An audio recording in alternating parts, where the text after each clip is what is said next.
Assalamualaikum warahmatullahi wabarakatuh. Kami di sini dari kelompok 1 akan mempresentasikan paper kami tentang eksploitasi RPC pada sistem operasi Windows. Sebelum itu, perkenalkan dulu, saya Aryan Desefrila, NPM 19081010 173, dan berikut adalah teman-teman saya. Perkenalkan, nama saya Anissa Dwi Puspitarini, NPM 1908101003. Perkenalkan, nama saya Budianto dengan NPM 190810101057. Perkenalkan, nama saya Siti Zuhratun Nafiatur Rohmah, NPM 19081010067. Nama saya Fahri Al-Adam dengan NPM 19081010093. Baik, di sini kami akan menjelaskan paper kami yang berjudul Eksploitasi RPC pada Sistem Operasi Windows yang ditulis oleh Satria Diwahyu B dari Universitas Aki Semarang. Alasan kami memilih paper tersebut dikarenakan banyaknya konsumen yang menggunakan Windows XP sebagai sistem operasi karena yang dianggap sangat friendly dan memiliki banyak keunggulan. Namun, ternyata di balik segala keunggulan yang ada tersebut, ternyata sistem operasi ini juga memiliki kekurangan, yaitu pada RPC-nya atau Remote Procedure Call, yaitu sebuah protokol yang menyediakan suatu mekanisme komunikasi antar proses yang mengizinkan suatu program untuk berjalan pada suatu komputer tanpa terasa adanya eksekusi kode pada sistem yang jauh. Di sini saya akan menjelaskan tentang Remote Procedure Call atau dapat disebut juga dengan RPC. Remote Procedure Call atau biasa disingkat dengan RPC adalah protokol yang menyediakan suatu mekanisme komunikasi antar proses yang mengizinkan program dapat berjalan tanpa terasa adanya proses eksekusi kode yang berjalan pada sistem yang jauh atau disebut remote. Protokol RPC juga mengizinkan penggunanya untuk bekerja secara remote dengan menggunakan prosedur lokal. Dan di sini dapat disimpulkan bahwa RPC secara singkat merupakan metode yang mengizinkan kita untuk mengakses sebuah prosedur yang berada di komputer lain atau di device lain secara remote. Klien dan server. Klien adalah komputer atau proses yang mengakses suatu service atau layanan atau research dari proses atau komputer pada suatu jaringan. Sedangkan server adalah komputer yang menyediakan service atau layanan dan research dan yang mengimplementasikan service jaringan. Tiap service pada network adalah susunan dari program remote dan tiap program remote mengimplementasikan prosedur remote. Semua prosedur sekaligus parameter dan hasilnya didokumentasikan secara spesifik pada protokol suatu program. Ya, protokol message RPC. Protokol message RPC didefinisikan dengan menggunakan deskripsi data external data representation atau XDR yang meliputi struktur, enumerasi, dan union. Protokol message ini membutuhkan faktor-faktor pendukung sebagai berikut. 1. Spesifikasi yang unik untuk tiap prosedur call. 2. Respon message yang sesuai untuk tiap message yang diminta. 3. Autentifikasi klien untuk tiap layanan dan sebaliknya. Protokol message RPC memiliki dua struktur yang berbeda, yaitu call message dan reply message. Tiap call message pada RPC mengandung nilai-nilai non-signet integer yang digunakan untuk mengidentifikasi prosedur remote yang diminta. Nilai-nilai itu adalah nomor program, nomor versi dari program, dan nomor prosedur. Baik, selanjutnya ada reply message. Reply message ini mengandung informasi yang digunakan untuk membedakan kondisi dari yang diminta oleh call message. Adapun informasinya sebagai berikut. Yang pertama, RPM mengeksekusi call message dengan sukses. Yang kedua, implementasi remote tidak sesuai dengan protokol yang digunakan. Jika lebih tinggi atau lebih rendah, maka akan ditolak. Yang ketiga, program remote tidak tersedia pada sistem remote. Yang keempat, program remote tidak mendukung versi yang diminta oleh klien. Dan yang terakhir yaitu nomor prosedur yang diminta tidak ada. Fitur dalam RPC sendiri dibagi menjadi 4, yaitu batching calls, yang kedua broadcasting calls, yang ketiga callback procedure, dan yang keempat adalah penggunaan select subroutine. Batching call. Batching call mengizinkan penggunanya untuk mengirimkan message call ke server dalam jumlah yang banyak secara sequences atau secara berurutan. Jadi, di sini batching call dapat mengizinkan penggunanya untuk mengirimkan ke server secara kuantiti yang banyak, tetapi tetap berurutan. Dan pada saat batching, pengguna tidak perlu menunggu server untuk mereply, karena tidak akan ada reply dari server itu. Fitur ini yang biasa digunakan pada RPC, karena dalam RPC didesain agar setiap message yang kita kirimkan harus mendapatkan reply dari server yang kita tuju. Broadcasting calls. Fitur broadcasting mengizinkan klien untuk mengirimkan paket data ke jaringan dan menunggu balasan dari network. Fitur ini menggunakan protokol yang berbasiskan paket data seperti UDP atau IP sebagai mediumnya. Broadcast RPC membutuhkan layanan port mapper RPC untuk mengimplementasikan fungsinya. Callback procedures. Fitur callback procedures mengizinkan server untuk bertindak sebagai klien dan melakukan RPC callback ke proses yang dijalankan oleh klien. Selanjutnya, kita menggunakan select subroutine. Fitur ini akan memeriksa deskripsi dari suatu file dan message dalam antrian untuk melihat apakah mereka siap dibaca atau siap diterima atau ditulis, maksudnya ini dikirim, atau mereka dalam kondisi ditahan sementara. Prosedur ini mengizinkan server untuk menginterupsi suatu aktivitas, memeriksa datanya, dan kemudian melanjutkan proses aktivitas tersebut. Autentifikasi RPC. Proses autentifikasi ini adalah proses yang digunakan untuk mengidentifikasi server dengan klien pada RPC. Terdapat 6 bagian pada autentifikasi RPC. Yang pertama yaitu protokol autentifikasi RPC. Yang kedua, autentifikasi null. Yang ketiga, autentifikasi Unix. Yang keempat, autentifikasi data encryption standard. Yang kelima, protokol autentifikasi DES. Dan yang keenam ada enkripsi Diffie-Hellman, di mana protokol autentifikasi RPC ini disediakan sebagai bagian dari protokol RPC untuk melakukan kontrol atau remote procedure. Nah, yang kedua, autentifikasi null.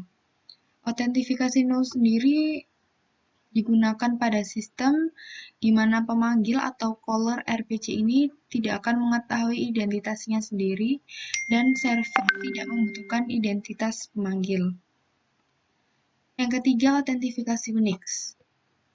Autentifikasi ini digunakan pada prosedur remote di sistem Unix dan dibagi menjadi 2 jenis, yaitu pada sisi klien dan pada sisi server.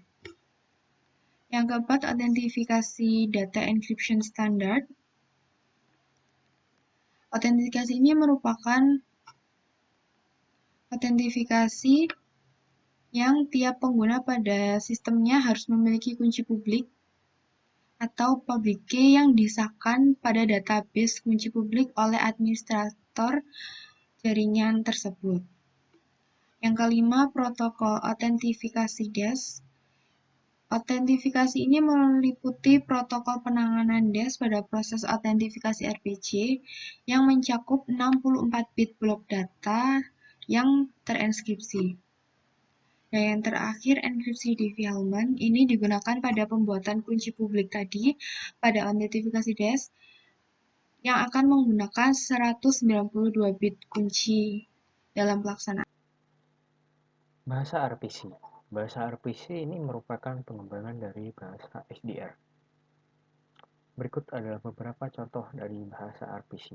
Yang pertama adalah definition. File dengan bahasa RPC memiliki beberapa definisi. Di antaranya adalah enum, struct, union, typedef, cons, and program. Yang kedua adalah structure. Struktur pada bahasa RPC dideklarasikan sama seperti pendeklarasian struktur pada bahasa C. Yang ketiga adalah union. Union pada RPC berbeda dengan bahasa C. Kemiripan tapi ditunjukkan dengan variasi pada bahasa Pascal. Yang keempat, enumeration. Pada bahasa ini memiliki sintaks yang sama dengan bahasa C. Yang kelima adalah constant. Konstan pada bahasa ini dapat ditunjukkan jika variabel integer konstan dibutuhkan. Yang keenam, program. Program RPC dideklarasikan dengan sintaks berikut secara berurutan.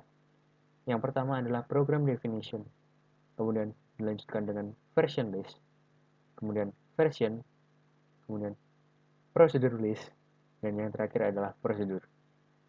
Yang ketujuh, declaration. Dalam bahasa ini terdapat 4 jenis deklarasi, yaitu simple declaration, fixed length array declaration, variable length declaration, dan pointer declaration. Yang kedelapan adalah typedef. Tipe isi atau dapat disebut juga dengan typedef pada bahasa ini memiliki sintaks yang sama dengan typedef pada bahasa C. Port mapper. Port adalah kanal komunikasi antara klien dengan server. Port-port komunikasi ini dibedakan berdasarkan nomor yang dimilikinya dengan fungsi masing-masing. Namun, nomor-nomor port ini, terutama yang memberikan layanan RPC, tidak diberikan pada jaringan transport. Jaringan transport hanya menyediakan layanan pemrosesan message di dalam jaringan. Untuk mengatasi hal ini, maka program pada komputer klien harus mampu untuk mencari nomor port untuk tiap program di server yang hendak digunakan. Protokol port mapper adalah suatu layanan pada jaringan yang dapat mengatasi masalah ini. Protokol ini memberikan hak pada klien untuk mencari nomor port untuk semua program remote yang disediakan oleh server. Dengan demikian, implementasi protokol ini pada suatu program port mapper akan mematakan tiap-tiap program RPC dan nomor versinya dengan nomor-nomor port yang spesifik. Register port. Port mapper terletak pada nomor port 111 pada setiap mesin atau host maupun server, dan merupakan satu-satunya layanan jaringan yang mempunyai port yang khusus dan tetap. Sedangkan untuk jenis layanan jaringan lainnya, nomor portnya dapat statis atau berubah-ubah asalkan kesemuanya terdaftar dalam port mapper. Penempatan nomor port untuk tiap program remote ke dalam port mapper akan mengotomatisasi administrasi nomor-nomor port. Hasilnya akan disimpan dalam satu file, di mana file ini akan diduplikat ke setiap klien, sehingga akan terjadi proses pembaruan data atau update setiap kali ada program remote baru yang disediakan oleh jaringan. Pemetaan port program disimpan pada suatu port mapper di server disebut dengan port map. Port mapper ini akan dijalankan secara otomatis tiap kali mesin server dijalankan. Lalu, baik program server maupun klien akan memanggil prosedur port mapper. Kemudian, sebagai bagian dari proses inisialisasi, program server akan memanggil port mapper ke kepada host untuk membuat entry pada port map. Setelah itu, program server akan mengupdate entry pada port map, sedangkan program klien akan memanggil query dari entry port map ini. Untuk mencari nomor port yang diinginkan, program klien kemudian mengirimkan RPC call message ke port mapper pada server. Dalam implementasi dan eksploitasi RPC, terdapat yang namanya prosedur port mapper, yaitu program port mapper mendukung dua protokol, yaitu UDP dan TCP atau IP. Berikut adalah prosedur-prosedur yang digunakan program port mapper pada kedua protokol di atas. Yang pertama ada null. Prosedur ini tidak berfungsi. Prosedur ini tidak memberikan parameter dan juga tidak memberikan hasil. Yang kedua ada set. Prosedur ini akan meregister program pada port mapper dengan memberikan parameter sebagai berikut: program number proc, version number atau vers, dan threshold protocol number atau port, dan nomor port yang diminta untuk layanan ini. Hal ini, hasil dari prosedur ini berupa boolean true atau false yang mengindikasikan sukses tidaknya proses mapping. Yang ketiga ada unset. Prosedur ini digunakan untuk menregister program pada port mapping jika program remote tidak lagi digunakan. Parameter yang dibawa sama dengan prosedur set dikurangi nomor protokol dan nomor port. Yang keempat ada get port. Prosedur ini memberikan parameter berupa nomor program atau proc, version number, vers, dan threshold protocol number atau port untuk mendapatkan hasil berupa nomor port untuk program yang diminta. Yang kelima ada dump. Prosedur ini akan mencatat semua entry dalam database port mapper. Prosedur ini tidak membutuhkan parameter dan memberikan hasil berupa parameter, dan hasilnya ini berbentuk proc, port, vers, dan nomor port. Yang terakhir ada callit. Prosedur ini digunakan untuk memanggil suatu program remote lain pada mesin yang sama tanpa harus mengetahui nomor port dan nomor program yang diminta. Selanjutnya, lapisan RPC.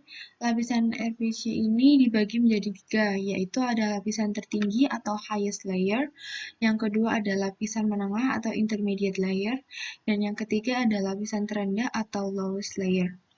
Pada lapisan tertinggi, ini terdapat lapisan yang sangat bersentuhan langsung dengan sistem operasi, contohnya mesin dan jaringan tempat RPC berjalan. Layer ini umumnya banyak digunakan pada pembuatan dan pemrograman RPC karena penggunaan layer ini sama saja dengan penggunaan RPC. Yang kedua, lapisan menengah atau intermediate ini, di mana seorang user hanya akan melakukan proses remote pada suatu mesin. Di layer ini digunakan untuk semua program RPC dan terdapat rutin-rutin mengenai register RPC, call RPC, dan SCV run. Yang ketiga ada lapisan terendah, lowest layer. Ini merupakan lapisan yang mengatur tentang soket dan sistem call. Lapisan ini tidak dapat memberikan data dan servis secara detail untuk dapat digunakan. Model dan cara kerja RPC. Di tiap-tiap prosedurnya, pasti akan dipanggil dalam proses pengerjaan RPC. Maka di setiap proses RPC ini harus berkoneksi satu sama lain dengan server remote dengan mengirimkan semua parameter yang dibutuhkan dan kemudian akan menunggu balasan dari server. Dan kemudian dilanjutkan dengan proses yang akan kemudian diselesaikan. Di sini saya akan memberikan sebuah diagram flow RPC yang akan saya jelaskan. Dan berikut adalah penjelasannya. Yang pertama adalah klien memanggil prosedur stop lokal. Prosedur stop lokal memberikan parameter dalam suatu paket yang akan dikirim ke jaringan. Proses ini disebut dengan marshalling. Yang kedua, fungsi network pada OS atau operating system atau dapat disebut juga dengan sistem operasi akan dipanggil oleh stop untuk mengirimkan suatu message. Kemudian kernel akan mengirimkan message ke sistem remote. Kondisi ini dapat berupa dengan connectionless atau connection oriented. Dan kemudian yang keempat adalah stop pada sisi server akan melakukan proses unmarshal pada paket yang dikirim pada network. Yang kelima adalah stop pada server kemudian mengeksekusi program dengan prosedur panggilan lokal. Dan yang keenam adalah jika eksekusi prosedur ini selesai, maka eksekusi diberikan kembali ke stop server. Yang ketujuh, stop server akan melakukan proses marshal lagi dan mengirimkan message nilai balikan atau hasilnya kembali kepada jaringan semula. Yang kedelapan adalah message ini akan dikirim kembali ke klien.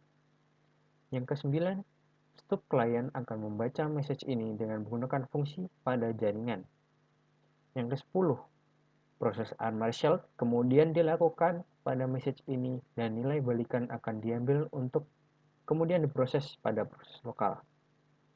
Dan proses pada diagram ini akan kembali berproses berulang-ulang dalam proses RPC. Implementasi eksploitasi RPC. Pada implementasi ini digunakan beberapa tools yang digunakan untuk melakukan eksploitasi pada RPC. Pada contoh kasus ini, implementasi dilakukan pada Local Area Network atau LAN dengan host yang menggunakan sistem operasi Microsoft Windows XP. Eksekusi eksploitasi ini dibagi menjadi beberapa tahap. Yang pertama adalah tahap deteksi sistem yang memiliki kelemahan. Tahap kedua adalah penyerangan terhadap sistem tersebut. Biasanya pada tahap ini digunakan program yang didesain khusus untuk mengeksploitasi RPC. Pada contoh kasus ini digunakan program bernama CAD. Tahap terakhir adalah tahap eksekusi kode pada sistem yang telah terremote. Pada tahap ini, seorang penyerang dapat melakukan apa saja, mulai dari pembuatan account user dengan hak administrator sampai pengambilan data pada sistem. Deteksi sistem. Tools yang digunakan pada tahap ini adalah RPC Scan, yaitu versi v.2.03 buatan Poundstone.inc dan digunakan pada sistem operasi Microsoft Windows. Sebetulnya tujuan awal penggunaan perangkat ini adalah untuk mendeteksi sistem yang memiliki kelemahan keamanan bagi para administrator, namun dapat dipakai untuk tujuan lain. Software ini dapat mendeteksi sistem operasi yang memiliki kelemahan yaitu pada layanan DCOM atau Distribute Component Object Model. Sesuai dengan penjelasan pada bagian sebelumnya, layanan DCOM merupakan komponen yang berhubungan dengan service RPC. Sistem yang masih mengaktifkan layanan DCOM akan diberi status vulnerable dan sebaliknya akan diberi status DCOM disabled.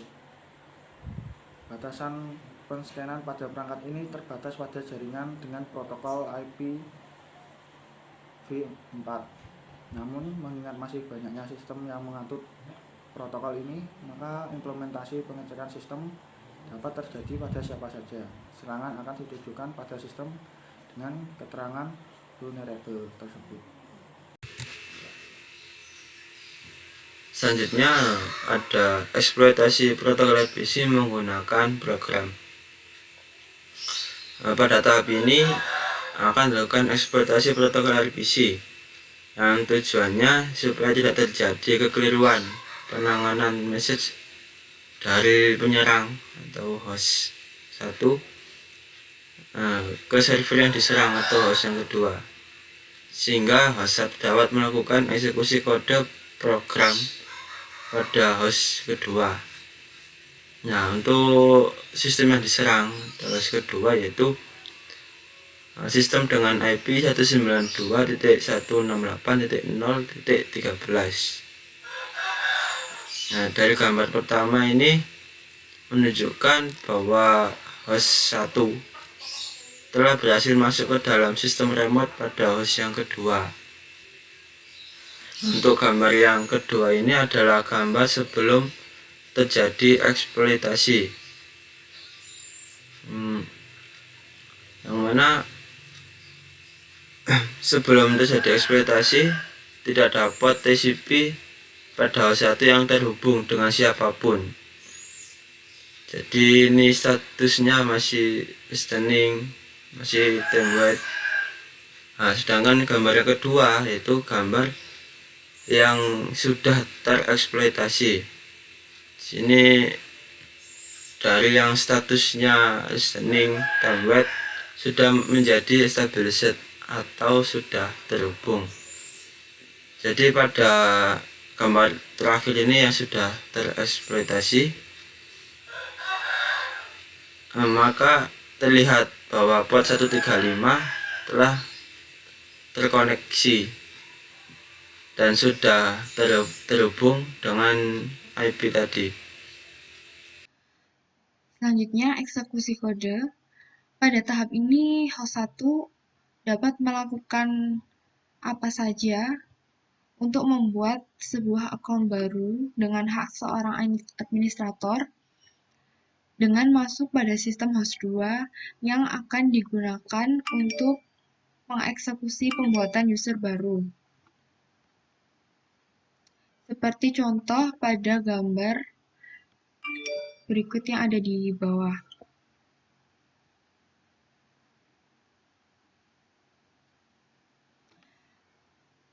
Nah, dari eksekusi kode ini akan dapat diimplementasikan untuk tujuan baik. Misalnya, seperti pada kasus hilangnya password seorang user yang memiliki hak sebagai administrator. Nah, di situ bisa passwordnya diperbarui. Namun, pada dasarnya hal ini sendiri adalah kelemahan utama pada sistem keamanannya, karena selain pembuatan user baru, eksekusi kode yang dapat dilakukan itu antara lain juga seperti upload atau download data dari host 2 dan bisa juga dilakukan untuk sebuah perusakan sistem atau dan lain-lain. Kesimpulan yang dapat diambil adalah yang pertama, suatu sistem dibuat untuk mempermudah pengaturan di dalam suatu komunitas. Namun, pengaturan ini perlu diperbarui seiring dengan kemajuan teknologi. Setiap sistem baru dirancang dengan kompleksitas yang tinggi guna memperbaiki setiap kelemahan yang terdapat di sistem sebelumnya. Namun, di dalam kekompleksitasan inilah banyak terkandung kelemahan-kelemahan baru. Sesuai dengan kutipan di atas, bahwa saat ini begitu tingginya nilai informasi sehingga banyak pihak yang merasa membutuhkan informasi yang belum tentu dan selayaknya dimiliki. Dianalogikan dengan sistem keamanan pada protokol RPC, di mana protokol ini awalnya digunakan untuk mempermudah adanya komunikasi antar klien server untuk aplikasi yang didistribusi. Namun, perkembangan berikutnya menunjukkan bahwa fungsi asli protokol ini digunakan pihak tidak bertanggung jawab untuk memperoleh suatu informasi yang bukan miliknya. Simpulan terakhir yang dapat kami ambil adalah sesungguhnya tidak ada sistem yang 100% aman dari kebocoran dan kelemahan. Yang ada adalah sistem yang belum teruji keamanannya. Oleh karena itu, sebagai seorang pemilik komputer personal atau seorang administrator, sudah seharusnya untuk terus-menerus mengambil tindakan preventif agar sistem yang dijaga tetap stabil dan terhindar dari kelemahan yang bisa dimanfaatkan oleh orang lain.